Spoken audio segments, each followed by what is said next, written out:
Oi, gente, tudo bem? Meu nome é Tainá. Meu nome é Thales. Meu nome é Agatha. Meu nome é Yasmin. Meu nome é Laura. Meu nome é Brian. Meu nome é... Bem-vindos ao nosso podcast de história, do trabalho de história em formato de podcast. Bom, hoje nós vamos falar sobre um tema muito importante sobre o nosso querido país, o Brasil. A gente vai falar sobre a colonização e a chegada dos portugueses. E o Thales vai começar com a primeira pergunta aos nossos queridíssimos convidados. Então, pra gente começar, eu queria perguntar primeiro pra vocês, se alguém puder responder essa pergunta pra mim. Como que foi os portugueses chegando aqui? Como que foi pra eles descobrirem esse novo continente? Tipo, eles queriam vir pra aqui em primeiro lugar? Ou eles queriam ir para outro lugar? Como é que foi essa chegada? Os portugueses já tinham conhecimento das Américas antes mesmo da expedição de Cabral.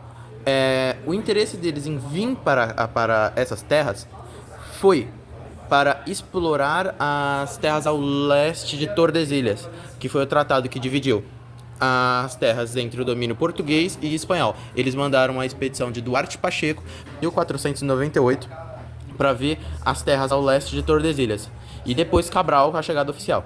Bom, nós sabemos que quando eles chegaram no Brasil não estava vazio, tinha gente aqui, os nativos. Alguém poderia dizer mais ou menos como é que foi o primeiro contato entre os povos originários e os portugueses quando chegaram aqui para colonizar o Brasil? Então, como a gente já viu na carta de Pero Vaz de Caminha, o primeiro contato ele foi pacífico. Ele não teve tanta repreensão por parte dos nativos. Foi mais questão de estranheza mesmo, porque imagina, você, europeu, vê um povo que quase não usava roupa, com a pele toda diferente, ainda mais com jeitos e trejeitos diferentes do seu povo. Era muito diferente. Questão de comunicação, bom, os dois povos não se falavam. Era mais questão gestual, que nem citado na carta de Pero Vaz de Caminha, mas, no geral, não teve repreensão ainda por nenhuma das duas partes. Depois teve. Obrigado, mas em relação... a gente perguntou sobre como foi essa chegada aqui, como foi para os portugueses, mas tudo isso é ensinado nas escolas? Vocês acham que isso é passado para as pessoas? A gente está acostumado a ter a história na escola ensinada em partes. Então a gente começa com o descobrimento e por aí vai. Só que quando a gente chega lá no primeiro dia de aula de história, primeiro ano fundamental, a gente ouve que os portugueses se entraram numa tempestade e se perderam do caminho das Índias e vieram para o Brasil. Sendo que, como o Felipe falou e como a gente já sabe, é geral, não é verdade. Isso foi uma história inventada só para distrair as atenções. Então, isso não é ensinado nas escolas. Deveria, porque é um fato histórico que está sendo ensinado erroneamente. Mas também tem a questão de que a nossa história ela é muito complicada. É uma história muito densa, tem muita morte, muito sangue, é pesada demais. Então eu entendo que em partes o governo e as escolas, os programas escolares em si, tenham a intenção de proteger, de certa forma, as crianças, de não traumatizar crianças tão pequenas. Mas considerando que apenas a história da chegada é um erro dos grandes, isso não ser contado, porque não é algo que faria mal para uma criança saber, muito pelo contrário. E não é contado da forma como deveria ser. Já aprende que eles perderam e isso não é. Então não é isso, responder a sua pergunta diretamente. Não é ensinado nas escolas que isso foi uma viagem intencional, que não foi um acidente, mas deveria. Eu queria falar, na verdade, que talvez a gente seja ensinado pequeno nas escolas que os portugueses se perderam, porque talvez a educação hoje em dia ainda seja muito mais voltada para a Europa, para os países de cima. E talvez a gente aprender que os portugueses se perderam e não que eles vieram para cá para explorar as terras, talvez seja uma tentativa de manter talvez uma imagem melhor, de vender uma Europa ainda melhor pra gente. Era só isso que eu queria falar. A gente sabe que durante muitos anos o Brasil foi colonizado e houveram vários sistemas que congruíram para essa colonização ocorrer de uma forma europeia, né? Muito sangue, muita escravização, muitas coisações. E uma delas é as capitanias hereditárias, que era um meio de dividir as terras entre muitos outros durante esse período. Alguém quer falar? Antes a gente tem que entender uma coisa. Portugal não tinha um interesse grande no Brasil até meados de 1530. Por quê? Porque o Brasil era uma terra muito distante. Ele não tinha muito lucro. Tinha nativos em que eles não tinham total conhecimento, enquanto do outro lado tinha o comércio de especiarias com o Oriente, tinha a África que eles podiam extrair recursos, tráfico negreiro, entre outros. Só que quando bate 1530, por volta de 1530, o comércio com o Oriente de especiarias começa a declinar. E como Portugal já estava fazendo um processo de acumulação primitiva do capital, ele precisa acumular de uma outra maneira. E o único lugar onde ele podia ir e extrair recursos seria do Brasil, uma colônia basicamente vazia. E também a França estava tentando invadir o Brasil e tirar das posses de Portugal. Para isso, o Portugal, para diminuir a influência francesa do mundo e para acumular mais riquezas, ele vai partir para o Brasil e desembarca no Brasil em 1532. A expedição demora muito, a organização, mais o transporte, demora muito. Sim, foi um amigo do rei que foi, inclusive. E depois eles caem mais ou menos aqui e fundam a cidade de São Vicente. Aí com São Vicente a gente entra no negócio das capitanias hereditárias, que o que acontece? Com o tempo, o rei de Portugal, que na época era Dom Manuel, ele começou a ver que ele não conseguiria administrar, pelo fato do país de ser um país muito grande e ser muito distante. Então o que ele fez? Ele dividiu o território brasileiro e deu para várias pessoas nobres da época administrarem. Muitos desses não deram certo, poucas deram certo, se não me engano foi apenas São Vicente e Pernambuco que realmente conseguiram ter alguma coisa, porque muitos largavam de mão, não administravam, só estava lá para eles, ou muitos só pegavam recursos e tal. Porque a principal economia das capitanias hereditárias, e foi a principal economia do Brasil por muito tempo, era a extração de cana-de-açúcar, fazer o próprio açúcar e a extração de madeira do próprio Brasil. Beleza, eu entendi essa parte. Mas eu queria perguntar agora mais em relação aos escravos mesmo. Como é que foi esse fim da escravidão indígena e o início da escravidão dos negros? A escravidão indígena, ela não foi muito rentável para os portugueses, porque era basicamente você lutar contra o inimigo na terra dele. Era literalmente você lutar contra o inimigo na terra dele.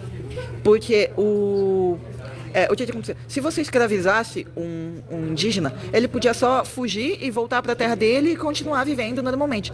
Voltar com uma tribo inteira. Ou voltar com uma tribo inteira e matar o cara. Então, o processo de... porque quando os portugueses começaram a colonizar, entre aspas aqui, começaram a realmente usar a terra, os indígenas atribuíram se tornaram muito violentos. Por quê? Porque tinha um monte de gente invadindo o teu território, você não sabia quem era quem.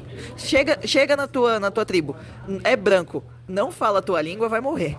Então, muitas pessoas, era muito mais fácil você pegar um cara de lá de longe, que não sabia falar a língua, não conhecia o território, do que você lutar contra o inimigo na própria terra. Eu vou falar da escravidão em relação à escravidão africana mesmo.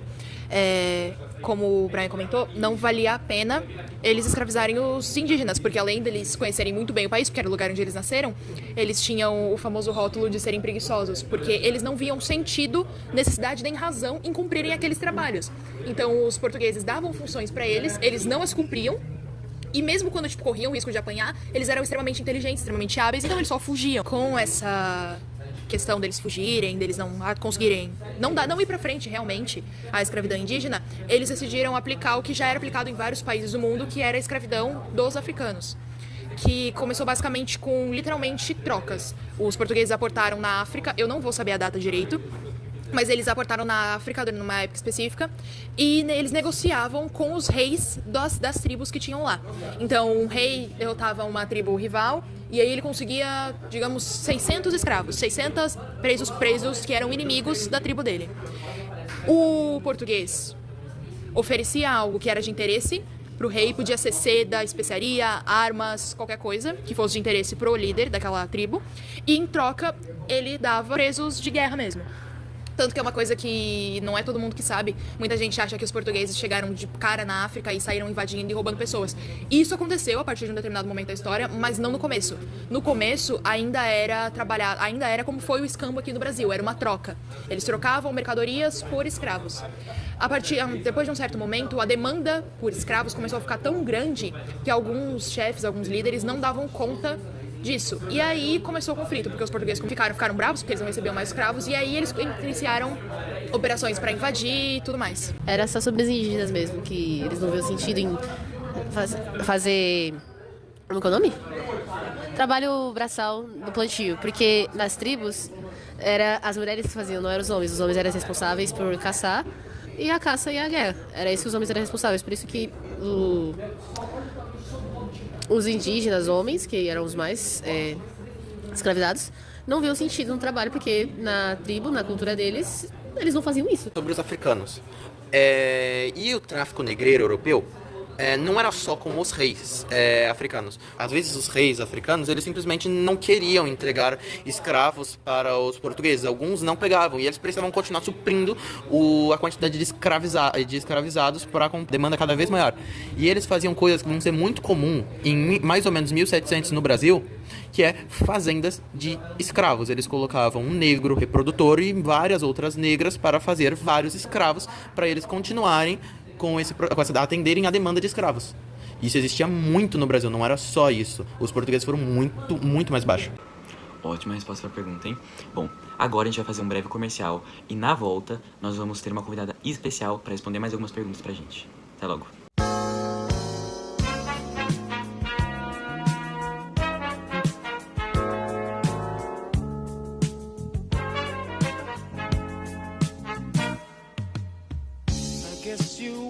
E aí, beleza? Enfim, depois desse breve comercial, agora eu vou chamar uma convidada muito especial, que é a Alice. E aí, Alice, tudo bem com você? Olá, tudo bem? Bom, Alice, queria começar perguntando pra você, a gente vai fazer 2 perguntinhas pra encerrar esse podcast. Queria começar perguntando pra você em relação à família real, né, pulando alguns aninhos aí. Como foi a chegada da família real aqui pro Brasil e por que eles quiseram vir pra cá, né? Qual foi o objetivo, qual foi a motivação e como que isso tudo aconteceu? Então, essa história da família real vir pro Brasil é uma história meio longa, que começa lá na França, depois da Revolução Francesa. O que acontece? Em 1804, Napoleão Bonaparte, ele chega ao poder e ele quer expandir o território da França para expandir as ideias da Revolução Francesa. Só que a Inglaterra estava contra isso porque eles iam contra os ideais da Revolução Francesa. Só que, para tentar prejudicar a Inglaterra um pouco, o que Napoleão fez? Eles fizeram um bloqueio continental. Como a Inglaterra ficava fora do continente da Europa, então, se cortar as ligações dos outros países, que os outros países têm com ela pelo oceano, então vai prejudicar ela financeiramente. Só que Portugal não aderiu a essa ideia. Portugal tinha muito vínculo com a Inglaterra para vender seus produtos esses que vinham do Brasil. E com isso, Napoleão vendo isso, ele resolveu invadir Portugal. E sabendo que as tropas napoleônicas iam invadir Portugal e tal, o príncipe regente Dom João VI, se eu não me engano, ele resolveu vir com a família dele até o Brasil. E foi quando eles chegaram em 1808, tal, que chegaram em Salvador, tal, e ficaram por lá. Estabeleceram o Rio de Janeiro como a nova capital do Brasil, inclusive. Foi isso, e que ficou até a década de 50, se eu não me engano, quando foi mudada por Juscelino Kubitschek. Caramba, ótima resposta, hein? Tinha algumas coisas aí que eu também não sabia que você explicou muito bem. Enfim, agora a segunda pergunta que eu queria fazer pra você é em relação à independência, né? Pulando algum tempinho também da chegada da família real. Como que foi a independência no Brasil? Como que ela aconteceu? Quando ela aconteceu? Em relação a como ela afetou, né? Portugal, essa relação Portugal-Brasil. Queria saber como é que foi. Você pode responder pra gente? Então, basicamente, depois que Napoleão foi preso por seus crimes e tal, a família real acabou voltando para Portugal por conta da pressão social, porque as pessoas em Portugal não gostavam que eles ficassem no Brasil, mesmo eles gostando, entende? Então eles voltaram para Portugal, mas como agora o Brasil não era mais uma colônia e sim parte de Portugal, eles decidiram deixar Dom Pedro como príncipe regente, que era o filho de Dom João VI. E depois de várias pressões sociais pedindo para Dom Pedro voltar para Portugal, para o Brasil deixar de ser uma colônia, houve uma petição com 8.000 assinaturas que chegaram para Dom Pedro pedindo para ele ficar. E com isso ele diz: se é pro bem de toda a nação que eu fique, então eu fico. Como nessa época o Brasil deixou de ser uma colônia de Portugal, então o Brasil podia vender para qualquer um. Só que como ele ainda fazia parte de Portugal, isso era um problema. Então a elite ficou pedindo para deixar de ser uma parte de Portugal, para se tornar independente.